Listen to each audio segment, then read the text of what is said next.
Parents took a second mortgage for my brother. Now they want me to give up my wedding for him. Hey Reddit, my brother's the golden child. I'm the wallet. I paid to keep my parents' house standing. But when my wedding came up, they tried to pull the dumbest stunt yet. Let me back up and explain. I'm Lizette, 27, female.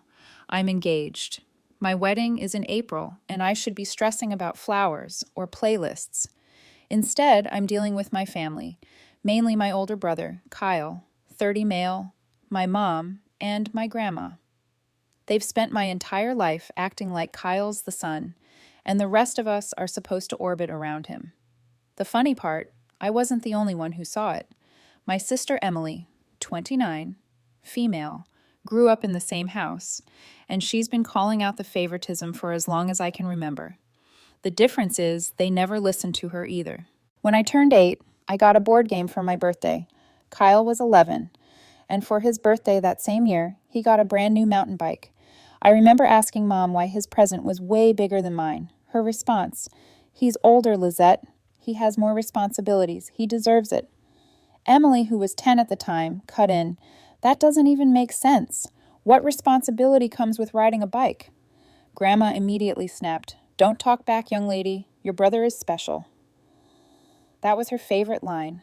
Anytime Kyle broke something, anytime he failed at something, anytime Emily or I asked a question, it always came back to, "He's special. You don't understand."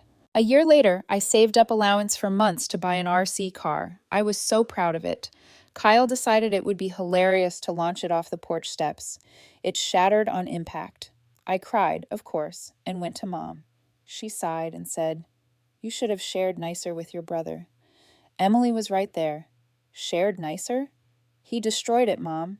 He should replace it. Grandma's face twisted like Emily had said the worst thing in the world. "How dare you talk about your brother that way?" He didn't mean it. So Kyle walked off. No punishment, no consequences.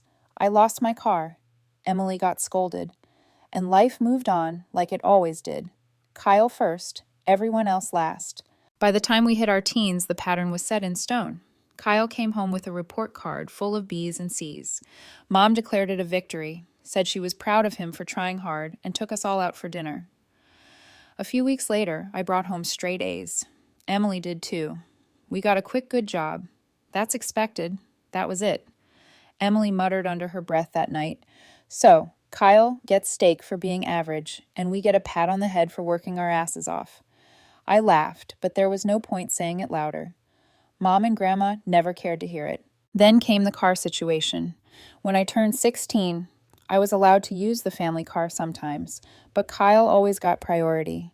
One weekend, he dented the bumper, pulling out of a parking lot. He tossed the keys on the counter and went upstairs like nothing happened. The next morning, Mom told me I needed to stop being so mouthy and set a better example. Emily stood up for me. He dented the car. "Mom, why are you blaming Lizette?" Mom shot her down. "You don't know what you're talking about. Your brother is under pressure." That phrase, "under pressure," was just another excuse on the list. When Kyle was supposed to be the first in our family to graduate from a big university, my parents took out a second mortgage to pay for his tuition and some startup idea he bragged about. 2 years later, he dropped out. The startup never happened. The money gone. I asked what the plan was now. Grandma jumped in immediately. "Don't kick him while he's down. He's still figuring things out." Emily rolled her eyes so hard I thought they'd get stuck. "You just flushed a house worth of money down the toilet and you're telling Lizette not to be upset? Unreal."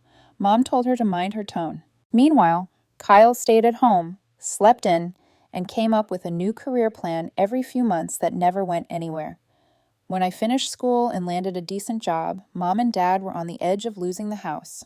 That second mortgage was crushing them. I stepped in. I started sending them $900 a month to help keep the place afloat. Not because I had to, but because I didn't want to see my parents homeless. Emily told me not to do it. She said, "You're just going to enable them the same way they enabled Kyle." She wasn't wrong, but at the time, I felt like I was doing the right thing. The gratitude never came. Some months I didn't even get a thank you. I wasn't added to the deed. I didn't get a promise that the money would come back to me someday. I was just the dependable one, the reliable wallet. Meanwhile, Kyle kept living there rent-free most months. Aside from the occasional $300 he'd toss them when he felt like it, Grandma still called him her special boy. Mom kept making excuses. Dad hid behind his newspaper. Emily stayed out of the house more and more as she got older. She told me once, the only way to survive this family is to stop expecting them to change. She was right, but I wasn't ready to admit it back then. About 6 weeks before the wedding, Mom texted me, "Come over, we need to talk, it's important." No details, no context. With my family, important usually meant something for Kyle.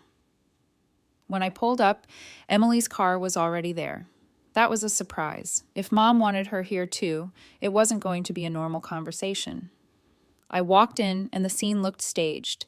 The TV was muted, which almost never happens in that house. Dad sat in his recliner, flipping through the same envelope for 5 minutes. Grandma sat on the couch like she owned the place, her cane leaning against her leg, and Kyle was sprawled in the middle like it was his throne. Mom stood with her arms crossed, clearly waiting for me. Emily sat on the far chair, arms folded, face tight. She gave me a look like, "Just wait until you hear this crap." "Sit down, Lizette," Mom said. Her voice had that fake sweetness she always used when she was about to say something awful. I sat, glanced at Emily, and braced myself. Mom started with, "You know how much we want this wedding to be special." I cut her off. "For me and Jack, right? Just making sure." Kyle smirked like he knew a secret. Grandma leaned forward, smiling. That smug smile she's perfected over 70 years. Mom pushed on. "Since it's such a beautiful event, maybe it could be about more than one couple. Maybe it could also be a chance for your brother to—" Grandma jumped in. "Family should share joy. That's only right." Kyle finally said it. "I want to propose to Rachel at your wedding during the reception speeches. Imagine how perfect it'll be. Everyone clapping, everyone watching." I laughed. Not a happy laugh, just one of those sharp, short ones. "Right. Should I hand you my dress too? Or just step aside so you can marry her on the spot?" Kyle's grin dropped. Mom frowned. Grandma shook her head at me like I was the unreasonable one. Mom said, "Don't be like that. It's just one moment. You'll still have your vows, your dances." Kyle just wants to celebrate love too.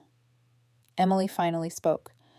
"Mom, do you hear yourself? Lizette's paying for this wedding. She's the bride, and you're seriously asking her to let Kyle hijack it?" "Hijack?" Grandma snapped. "What a horrible word. He only wants to be part of the joy," Emily shot back. "He can propose literally anywhere else. Why does it have to be Lizette's wedding?" "Because it's the perfect setting," Kyle said, looking at her like she was dumb. "I don't have the money for some big event. This way I can make it special for Rachel, too." I leaned forward. "No, it's not happening. Not in the ceremony. Not at the reception. Not in the parking lot. Nowhere." Mom's voice got sharper. "Why do you always make things difficult? Kyle is scared Rachel might leave. This could save their relationship." Emily scoffed. "If your relationship depends on stealing someone else's wedding, it's already dead." Grandma turned on her. "Don't you dare talk like that about your brother. He's sensitive. You've always been too harsh, Emily." Emily folded her arms tighter. "No, I've just always been honest. You don't like honesty when it's not about praising Kyle," I added. "Exactly. And by the way, generous? You want generous? I've been sending you $900 every month to keep this house standing." $900. While he lives here rent-free and you want to call me selfish because I won't let him turn my wedding into a sideshow. The room went quiet for a second. Dad shifted in his chair but didn't look up from his envelopes. Kyle raised his voice. "So what? You're just cutting me out completely over 1 minute?" I looked him dead in the eye. "Kyle, you don't need my wedding to make yourself look like a fool. You've been doing that just fine on your own." Grandma gasped like I'd slapped her. "How dare you talk that way in front of your mother and grandmother?" Emily said flatly. "Maybe she wouldn't talk that way if you didn't excuse everything Kyle does." Mom snapped at her. "Don't start, Emily. You're supposed to support your brother." Emily laughed. "Support him? He's 30 years old and still acts like he's 12. Maybe if you stopped babying him, he wouldn't need to crash other people's weddings to feel important." Kyle's face went red. "You're just jealous I get more attention than you ever did." Emily didn't even flinch. "If this is what attention looks like, you can keep it." I stood up. "This conversation is over. I'm not funding your mortgage while you all try to hand my wedding to him. The $900 stops now. Figure it out. Mom looked shocked. You can't do that. We need your help. I shrugged. Then maybe you should have thought twice before siding with Kyle's circus act. Grandma's eyes narrowed. You'll regret this, Lizette. Family comes first. Yeah, I said, heading for the door. And it's time I put my future family first. Jack and me. The rest of you can live with your choices. As I left, Emily got up too. She said over her shoulder, For once, I actually agree with Lizette 100%. You should all be embarrassed. The silence in that room was louder than any yelling.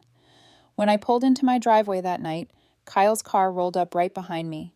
He didn't even give me time to get inside before he was out of the car, slamming the door, storming across the lawn like he was the one who'd been wronged. I didn't say a word at first. I unlocked my front door, stepped inside, and left it open. He followed me in without asking, which is pretty much how he does everything. No permission needed, because in his head, the world is already his. The second the door shut, he started yelling, You ruined everything. Do you even realize what you've done? Rachel was expecting something big, and now I've got nothing. I kicked off my shoes and walked into the kitchen like it was just another Tuesday. You could always propose at Taco Bell, I said. They've got a $1 menu. Fits your budget. That set him off. He slammed his hands on my counter. You think this is funny? You embarrassed me in front of Mom and Grandma. You turned them against me. I grabbed a glass of water and leaned against the fridge. No, Kyle. You embarrassed yourself. And Mom and Grandma, they didn't turn. They've always been on your side. The difference is, I finally stopped playing along. He jabbed a finger at me. You're financially blackmailing them, cutting off the money just to get your way. That's low, even for you. I almost laughed. Blackmail? That would mean I'm threatening to expose something. I'm just stopping payments, like a normal person does when they get tired of being used. He paced like a caged animal. Do you know what's going to happen now? Mom and Dad can't afford the mortgage without you. You're going to make them lose the house, all because you can't share a stupid spotlight for 1 minute. I set the glass down and looked him dead in the eye. You mean the house they almost lost because of you? The house they took a second mortgage on so you could play entrepreneur for 2 years before dropping out. That house? Yeah, not my problem anymore. He went quiet for half a second. Then his voice went up again. Rachel is going to leave me, Lizette. You don't get it. This was my last chance to prove myself. Now she's going to think I'm a loser. I tilted my head. Kyle, if she's leaving, it's not because you didn't hijack my wedding. It's because you're 30 years old, still living at home, and your entire career plan is waiting for other people to hand you opportunities. A ring won't fix pathetic. His face went red. You're jealous. You've always been jealous because Mom and Grandma love me more. Admit it. That actually made me laugh. Jealous of what? Watching you blow thousands of dollars and end up living in your childhood bedroom at 30? Yeah, that's every little sister's dream. He slammed his fist on the counter again. You think you're better than me just because you got lucky with your job? No, Kyle, I said calmly. I think I'm better than you because I actually work. Because when I screw up, I fix it myself instead of crying to Mom and Grandma until someone bails me out. He shook his head like he couldn't believe me. You're unbelievable. You've always had it easy. You don't know what it's like to have expectations on you. That one almost made me choke. Expectations? Are you serious? Your expectations were what? Passing your classes, showing up once in a while, maybe not wrecking the car. Meanwhile, I was expected to cover for you, take the blame for you, and then send $900 a month to clean up after you. Don't talk to me about expectations. He pointed at me again. If you don't let me do this, I'll show up anyway. I'll grab the mic and I'll propose in front of everyone. You won't be able to stop me. I didn't even flinch.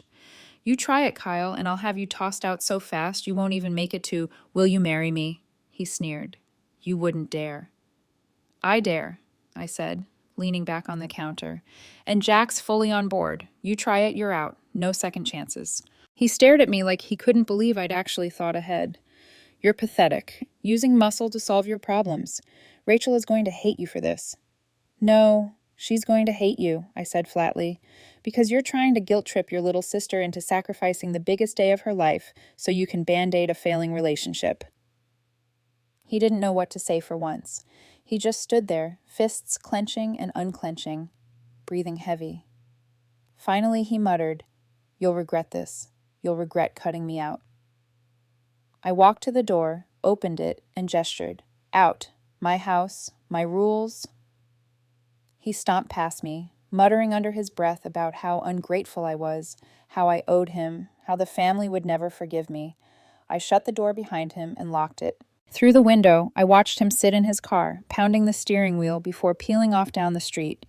I didn't feel relief. I just felt tired, because I knew one thing for sure. If he was this angry already, he wasn't done. And neither were Mom and Grandma. The morning after Kyle barged into my house, my phone started buzzing before I'd even finished brushing my teeth. It was Mom. I let it ring out. She called again, then Grandma, then Mom again. I finally picked up on the third round just to get it over with. "Lizette," Mom started, her voice already sharp. "What on earth were you thinking? You made your grandmother cry last night. Do you even care what this is doing to her?" I sat down at the table, put her on speaker, and rubbed my forehead. "Mom, Kyle tried to hijack my wedding. He showed up at my house screaming at me, and you're worried about Grandma crying?" "She's your grandmother," Mom snapped. "You can't talk to her the way you do. She's hurt." "She's hurt because she wanted me to hand over my wedding like a party favor," I said. "That's not my problem." Her voice dropped into that guilt trip tone she's perfected. "Family should be about sacrifice. You've always been so cold about these things. Kyle just wants a moment. You don't lose anything by letting him have it." I laughed once. "Not lose anything, Mom? I lose the one day that's supposed to be about me and Jack. I lose respect. I lose patience. I lose $900 a month while I'm at it." Her voice spiked. "There it is again. You keep throwing the money in our faces. You're weaponizing it." I leaned back. "No, I'm stopping it. That's not a weapon. It's me, refusing to keep paying for Kyle's lifestyle." She huffed. "You'll regret this. When we lose the house, it'll be on your conscience." That was it for me. "No, Mom. It'll be on Kyle's. You took out a second mortgage for him, not me. You kept bailing him out. You made your choice. I'm making mine." She hung up on me. Not long after, Grandma's name popped up. "Against my better judgment," I answered. Her voice was watery and weak. "Lizette, I don't understand why you're being so cruel. Your brother is sensitive. He just wanted a chance to be happy. Why can't you let him?"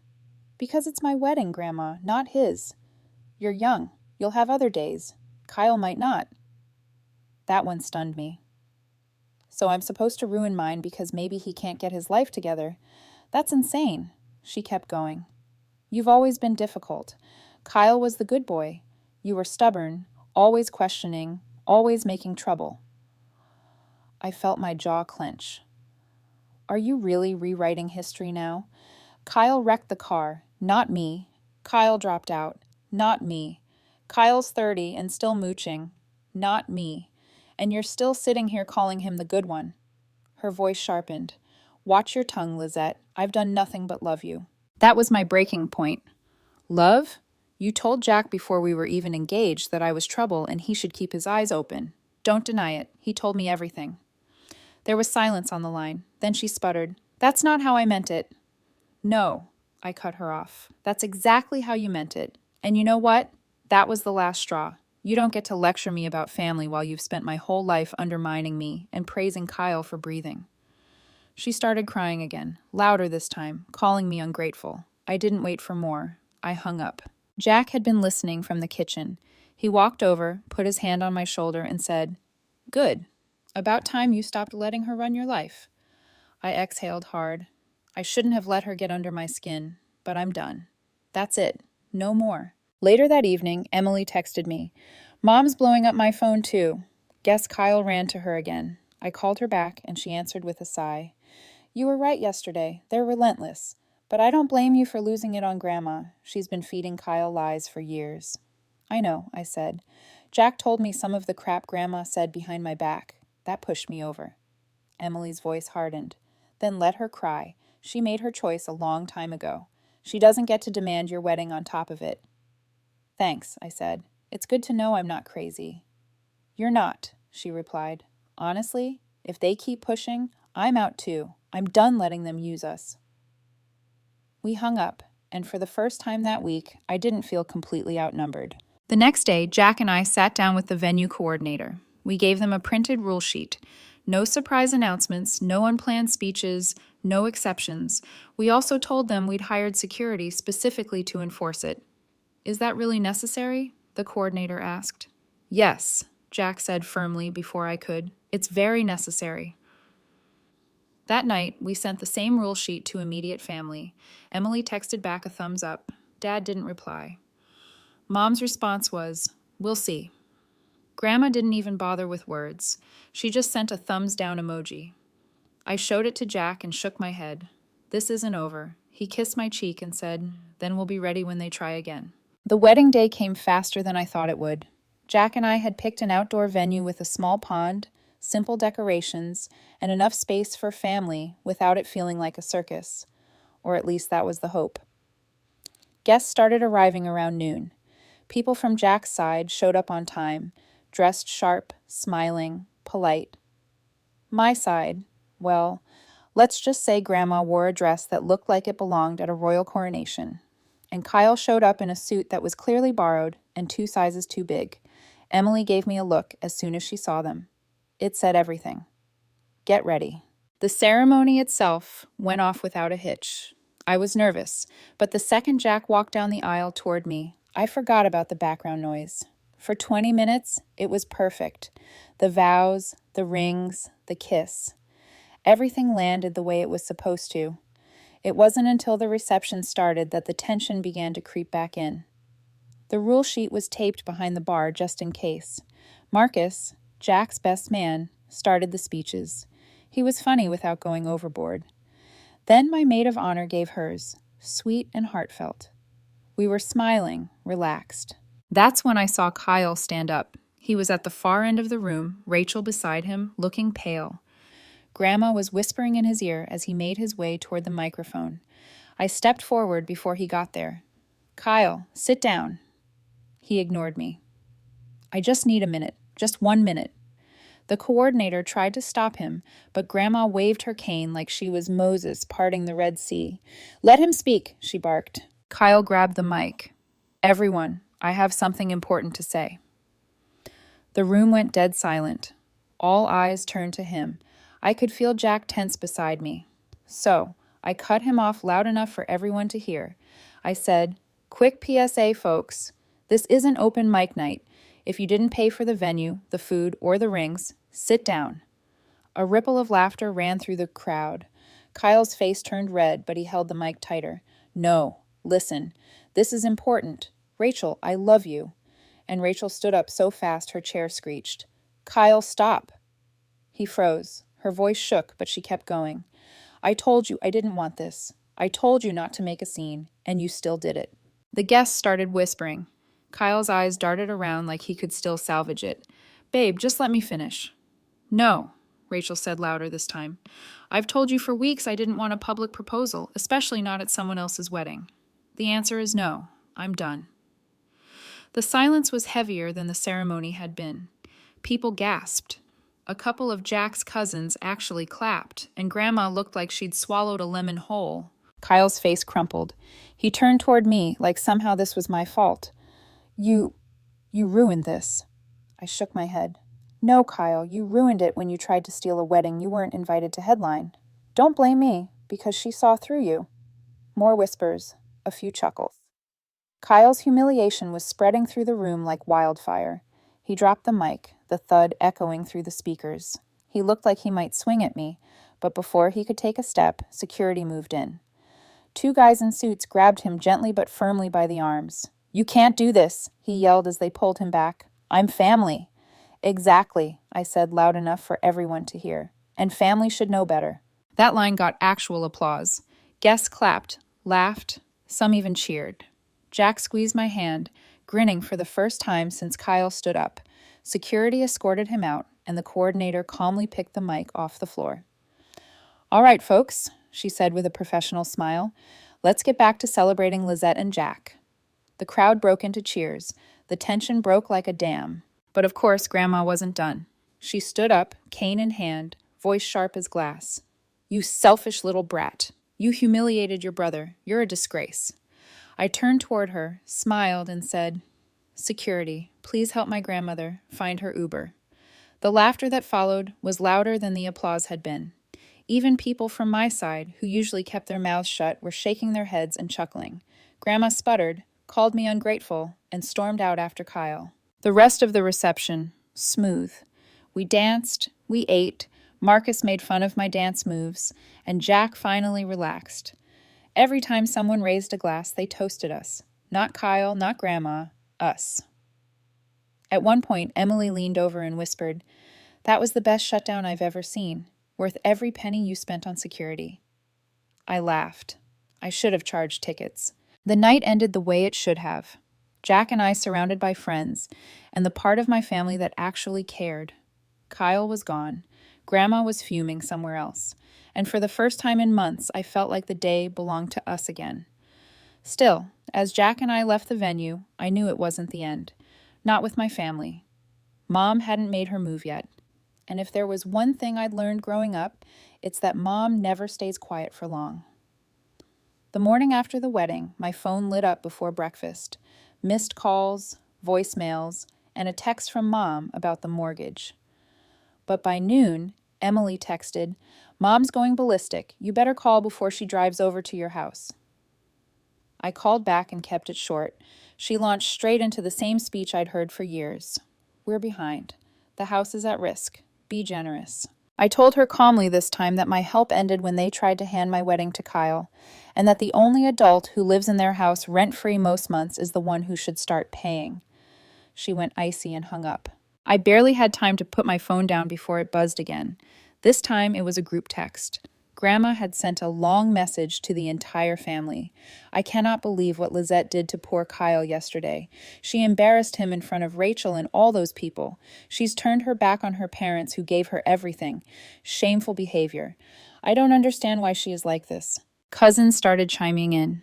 A few sent the usual "sorry, Grandma" responses, but then something unexpected happened. Two of my cousins replied, "Honestly, Kyle was out of line. Lizette and Jack deserve their day." Another wrote, "Grandma, maybe this is between them. Let it go." That shut Grandma up for a few hours. Around dinner time, I got a text from Kyle. "You embarrass me. I'll never forgive you." I typed back, "You embarrassed yourself. I warned you 100 times. Then I blocked his number. That night, Dad called me. First time in weeks he'd actually called me on his own. His voice was quiet, almost hesitant. "Lizette, I wanted to say you're right." I paused. "Right about what?" He sighed. "About Kyle. About how we raised him. We should have pushed him harder. Should have made him pay rent years ago. Shouldn't have let your mother and Grandma protect him from everything." It was the closest thing to an apology I'd ever heard from him. I didn't know what to say, so I just told him, "Thanks." Meanwhile, Jack and I sat down that night with a spreadsheet. For the first time in years, we budgeted without factoring in that $900 drain. The money was going into savings toward a down payment for our own house someday. Jack looked at me and said, "Feels good, doesn't it?" And it did. The next week, things got worse for Kyle. My parents, desperate to make the mortgage, told him he had to start contributing. Not just the $300 rent he tossed them when he felt like it, but real money, utilities, food, the works. Kyle lost it. He told them it was unfair, that he needed time to get on his feet. Dad told him he'd had a decade. Mom told him if he didn't like it, he could leave. Emily filled me in over the phone. "He's been sulking in his room for days. Won't talk to anyone except Grandma. He keeps saying you turned everyone against him." "Good," I said. "Maybe he'll finally realize the world doesn't revolve around him." Emily laughed bitterly. "Don't hold your breath." A few days later, Grandma tried one more stunt. She organized a family dinner at her house, invited everyone, and wrote, "We need to heal these wounds. Lizette owes Kyle an apology." Emily called me right away. "Don't even think about going." "Don't worry," I said. "I wouldn't waste gas on that." Instead, I sent one message to the group chat. There will be no apology. Kyle tried to steal my wedding, and Grandma supported it. If you can't respect boundaries, don't expect me to show up. Silence, not a single reply. The next morning, Mom sent me a short text. "You're destroying this family." I stared at it for a while before typing back, "No, Mom. Kyle and Grandma did that a long time ago. I'm just done pretending otherwise." 2 weeks after the wedding, I drove past my parents' house on my way to grab some things from Emily. The front yard looked different. For the first time in years, there was a room for rent sign stuck in the grass. Emily filled me in later. They finally did it. Dad listed the spare room. Mom's not happy, but they don't have a choice. How's Kyle taking it? I asked. She snorted. Like a toddler. He keeps saying it's his house too, and he deserves the space. Dad told him flat out, it's our house. You either pay rent or leave. That shocked me more than anything. Dad actually said it. Within 2 weeks, my parents had a tenant. A quiet college kid moved in, paying full rent and utilities. Kyle complained nonstop about privacy, about strangers in his home. Mom finally told him, that stranger is helping us pay the mortgage. You're not. Emily texted me a play-by-play of his meltdown. I can't lie, it was satisfying. Meanwhile, Grandma tried her last move. One Saturday, she showed up unannounced at my place. She knocked on the door for 5 minutes, then started yelling through the screen. Lizette, open this door right now. You can't avoid me forever. Jack was in the living room. He looked at me and shook his head. I walked over, didn't open the door, and said loud enough for her to hear, Grandma, you need to leave. You're not welcome here. And she yelled back, You broke my heart. You abandoned your brother. You're a bad granddaughter. I didn't yell. I just said, You chose Kyle. Live with it. Then I closed the blinds.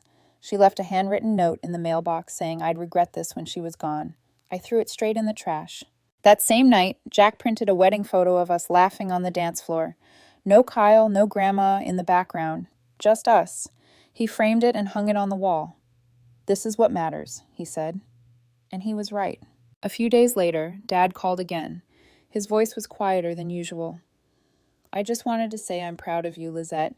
You did what I never could. You stood up to them. For once, I didn't feel the need to argue. I just said, Thanks, Dad. Mom stayed distant. She sent the occasional cold text, short lines like, Hope you're happy, or We're struggling because of you. I stopped replying. Emily, on the other hand, got bolder. She stopped going to Grandma's dinners, stopped answering Kyle's late-night rants, and told Mom directly, I'm done with this favoritism. If you can't respect Lizette, you lose me too. That shook Mom more than anything I said. Suddenly, she wasn't just losing her difficult daughter, she was losing her other daughter too. Kyle, meanwhile, kept spiraling.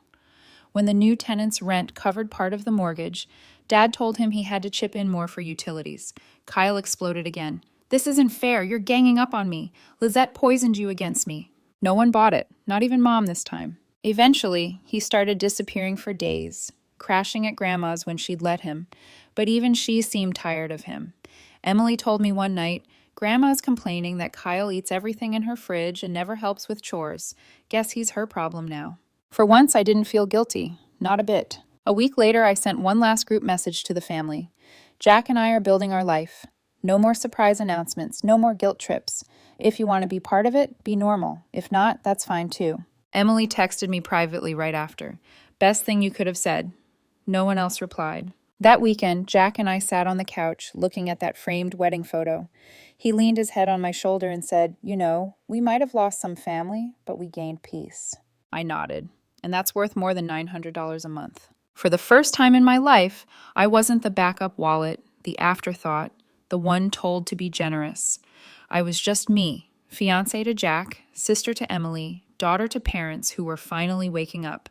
Kyle could sulk, Grandma could stew, Mom could stay mad. None of it mattered anymore because I'd drawn my line, and for once, I wasn't stepping back. YouTube just dropped this new hype feature. If you're hooked on this story, smash that hype button. It tells YouTube, this video deserves to blow up. That was months ago. Since then, life has settled in a way I didn't think was possible. Jack and I finally started house hunting. Every weekend, we drive around different neighborhoods, arguing playfully about backyards versus kitchens, fixer-uppers versus new builds. It feels normal. It feels ours. Emily comes with us sometimes, and we end up laughing in the middle of empty living rooms about how much better this is than sitting through another one of Mom's family dinners. Emily jokes that she's our unofficial realtor, though really, she just likes being away from the old house. As for Kyle, word trickles in through Emily or Dad. He drifts between jobs that last a few weeks, then quits. He blames stress, or managers who don't get him. He's living partly at Grandma's now, partly with a buddy from high school who still lets him crash on the couch. Rachel? She blocked him after the wedding fiasco. No second chances. Grandma still sends me guilt-soaked voicemails once in a while. Family is all you have, Lizette. Don't turn your back on us. I don't respond anymore. I save the messages for a week, then delete them. Jack says ignoring her is the healthiest boundary I've ever set. He's probably right. Mom, well, she's quieter than she's ever been. Sometimes she texts Emily instead of me, like she's hoping Emily will pass along whatever message she's too stubborn to send directly. Emily usually ignores her too. Dad calls every now and then, but our conversations are short. He tells me about work, the weather, sometimes about the tenant helping with bills. Once or twice, he's apologized again in his own roundabout way. I don't push him. It's enough that he's trying. Jack and I celebrated 3 months of marriage with a cheap bottle of wine on our apartment balcony. No drama, no shouting, no accusations. Just us, talking about the future. I told him I felt like I'd finally cut the last strings tying me to a circus I never asked to perform in. He raised his glass and said, "To peace." I raised mine back. Emily texted me a photo a few days later. Grandma's living room. Kyle passed out on the couch in the middle of the afternoon, empty chip bags scattered on the floor. Emily's caption, "Special boy in his natural habitat." I laughed so hard Jack came running to see what was so funny. For once, the joke wasn't on me. And for the first time in years, I felt like my story wasn't about my brother or my mother or my grandmother's endless excuses. It was about me, about Jack, about Emily, about the life we were finally building without dragging old chains behind us. Maybe my family never changes. Maybe Kyle stays Kyle forever. But I've changed. I've stopped apologizing for wanting a life that's mine. And honestly, that's the happiest ending I could have asked for.